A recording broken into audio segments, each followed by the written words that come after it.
Hello friends, this is Kiran. Welcome back to my channel. So friends, आज हम बात करेंगे प्रोबायोटिक्स एंड प्रीबायोटिक्स के बारे में। तो क्या है प्रोबायोटिक्स एंड प्रीबायोटिक? जैसे कि आप जानते होंगे, आजकल मार्केट में बहुत तरह के प्रोबायोटिक्स एंड प्रीबायोटिक्स आते हैं। तो ये क्या होते हैं, क्या करते हैं और हमारे बॉडी के लिए क्यों इतने इम्पॉर्टेंट हैं? प्रोबायोटिक्स के साथ अगर हम प्रीबायोटिक्स भी लेते हैं तो ये बहुत ही बेनिफिशियल होता है हमारी बॉडी के लिए। तो पहले हम समझ लेंगे कि प्रोबायोटिक्स क्या है। देखिए फ्रेंड्स, प्रोबायोटिक एक लाइव बैक्टीरिया है जो हमारी बॉडी यानी इंटेस्टाइन के अंदर रहता है, गुड बैक्टीरिया के रूप में। हमारे डाइजेस्टिव सिस्टम में दो तरह के बैक्टीरियाज पाए जाते हैं जो होते हैं good bacterias and bad bacterias. तो बैड बैक्टीरियाज हमारी बॉडी को नुकसान पहुंचाते हैं और जो गुड बैक्टीरियाज होते हैं वो हमारी बॉडी के लिए बहुत ही फ़ायदेमंद होते हैं। जैसे कि जो बैड बैक्टीरियाज से फाइट करते हैं, इन्हीं गुड बैक्टीरियाज को बढ़ाने के लिए हमें केफिर का यूज़ करना चाहिए। तो केफिर क्या है, इसके बारे में भी मैं आपसे बात करूँगी। इसको हम घर पर बहुत ईज़िली बना सकते हैं और इसके अंदर लगभग 2.5 लाख गुड बैक्टीरियाज पाए जाते हैं। अब जब गुड बैक्टीरियाज आपकी बॉडी में बढ़ जाएंगे तो नेचुरली आप इंटरनली स्ट्रांग हो जाएंगे। तो गुड बैक्टीरियाज को बढ़ाने के लिए हम केफिर और इसके अलावा और भी चीज़ें होती हैं जो फर्मेंटेड चीज़ें होती हैं, वो प्रोबायोटिक्स होती हैं। लेकिन सबसे ज़्यादा इफ़ेक्टिव जो प्रोबायोटिक है वो मिलता है हमें मिल्क केफिर से। तो केफिर क्या है और ये कैसे बनता है, इसके क्या फ़ायदे होते हैं, इस टॉपिक पर मेरा जो नेक्स्ट वीडियो है वो आने वाला है। इसके बारे में मैं आपको पूरी और सही जानकारी दूंगी क्योंकि अभी बहुत से लोग केफिर के बारे में नहीं जानते हैं। तो इसी तरह की फ़ायदेमंद जानकारियों के लिए मेरे चैनल को अभी लाइक, शेयर एंड सब्सक्राइब करें ताकि आपको मेरे लेटेस्ट अपडेट्स मिलते रहें। तो दोस्तों, प्रोबायोटिक्स हमारे डाइजेशन को इम्प्रूव करते हैं, विटामिन्स को प्रोडक्शन करते हैं। जो हमारी बॉडी के अंदर विटामिन्स बनते हैं उनका ये प्रोडक्शन करते हैं अच्छी तरह से, इम्यूनिटी को स्ट्रॉन्ग करते हैं और बैड बैक्टीरिया से फाइट करते हैं और उन्हें जड़ से ख़त्म कर देते हैं। तो जब भी हम बीमार होते हैं तो हमारे बॉडी में बहुत सारे बैड बैक्टीरियाज बढ़ जाते हैं जिनको ख़त्म करने के लिए डॉक्टर एंटीबायोटिक्स देते हैं। एंटीबायोटिक्स आप जानते होंगे बहुत ही ज़्यादा स्ट्रॉन्ग होते हैं।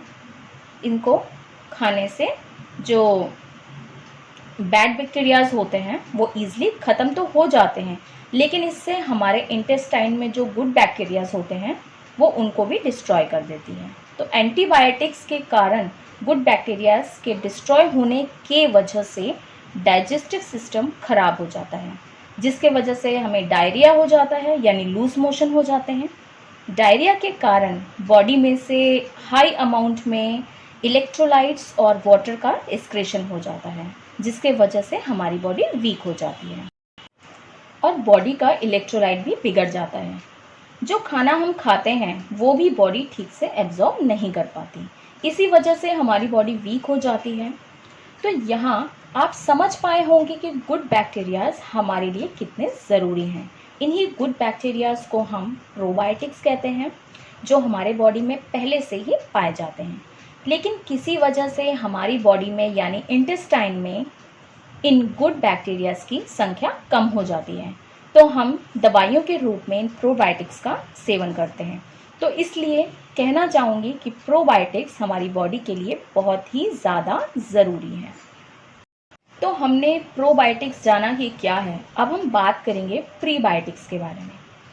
प्रीबायोटिक्स हमारे प्रोबायोटिक्स को फीड करता है, प्रोबायोटिक्स को हेल्दी फूड प्रोवाइड करता है। प्रीबायोटिक्स को सिंपल लैंग्वेज में अगर मैं बोलूँ तो ये एक फाइब्रस फूड है। जो भी फूड फाइबर में बहुत रिच होते हैं वो आपका प्रीबायोटिक कहलाएगा। जैसे हमारी ग्रोथ, डेवलपमेंट और सर्वाइवल के लिए खाना बहुत ज़रूरी है, वैसे ही गुड बैक्टीरियाज यानी प्रोबायोटिक्स की ग्रोथ के लिए प्रीबायोटिक ज़रूरी है। तो प्रीबायोटिक्स यानी गुड बैक्टीरियाज का फूड।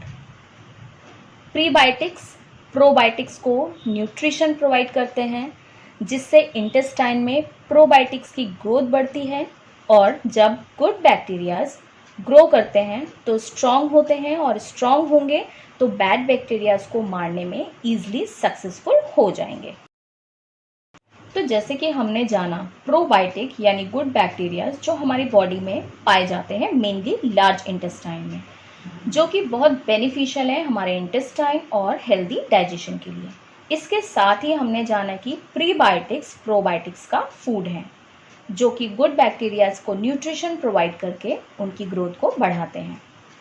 तो प्रीबायोटिक्स फूड क्या है, और ये हम पहले से ही खाते थे, लेकिन अब हम सीरियसली खाएंगे, क्योंकि हमें अब पता चल चुका है कि ये हमारे लिए, हमारी बॉडी के लिए बहुत ही ज़्यादा ज़रूरी है।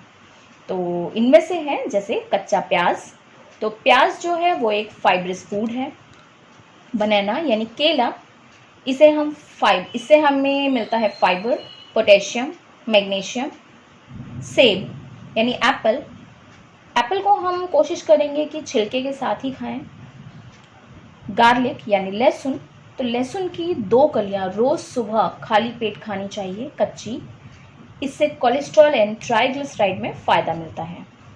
इसबगोल, लोग अक्सर कहते हैं पेट साफ होता है इससे, तो पेट साफ करने के लिए लोग इसे खाते हैं। ये एक फाइब्रस फूड और प्रीबायोटिक फूड है, लेकिन पेट साफ करने के लिए लोग अक्सर इसकी आदत डाल लेते हैं। तो कोशिश करें कि इसको रोज़ खाने की आदत ना डालें, क्योंकि कोई भी चीज़ की आदत डालना सही नहीं होता। तो इसके बाद है फ्लेक्सीड। तो flaxseed powder, it is very good prebiotic. Oats, it's rich in fibre and very very good prebiotic. तो ओट्स खाने की आदत आप ज़रूर डालें। तो आपने समझा कि प्रोबायोटिक्स एंड प्रीबायोटिक्स क्या होते हैं और कितने ज़रूरी हैं हमारी बॉडी के लिए। आई होप कि मैं आपको बहुत अच्छी तरीके से ये समझा पाई होंगी कि प्रीबायोटिक्स एंड प्रोबायोटिक्स क्या होते हैं। अगर आप बहुत अच्छे तरीके से इस चीज़ को समझ पाए हैं, क्योंकि इन दोनों चीज़ों को लेकर लोगों के अंदर बहुत ज़्यादा कन्फ्यूजन है, तो अगर आप अच्छे से समझ पाए हैं तो मुझे मेरे कमेंट बॉक्स में कमेंट करके ज़रूर बताइए। और जैसे कि आप यहाँ पर देख पा रहे होंगे, ये है कीफ़र। तो मैं कीफ़र के बारे में भी आपसे बात कर रही थी, और ये हमने घर पर बनाया है। ये किस तरीके से बनाया जाता है, इसको खाने के क्या क्या फ़ायदे हैं, ये बनने के बाद किस तरीके का दिखता है, और इसको बनाने के बाद हमें इसे कितना क्वांटिटी में लेना है, और कब हमें इसे खाना है, और किन किन लोगों को ये खाना चाहिए और किन लोगों को नहीं खाना चाहिए। तो इसके लिए इसी तरह की वीडियोस मैं आपके लिए और लेकर आऊँगी। तो इसी तरह की बेहतरीन जानकारी के लिए आप मेरे चैनल को लाइक, शेयर एंड सब्सक्राइब कीजिए, और मुझे मेरे कमेंट बॉक्स में बताइए कि आपको मेरी आज की ये वीडियो कैसी लगी। मिलते हैं नेक्स्ट वीडियो पर। Till then, bye bye, take care, thanks for watching.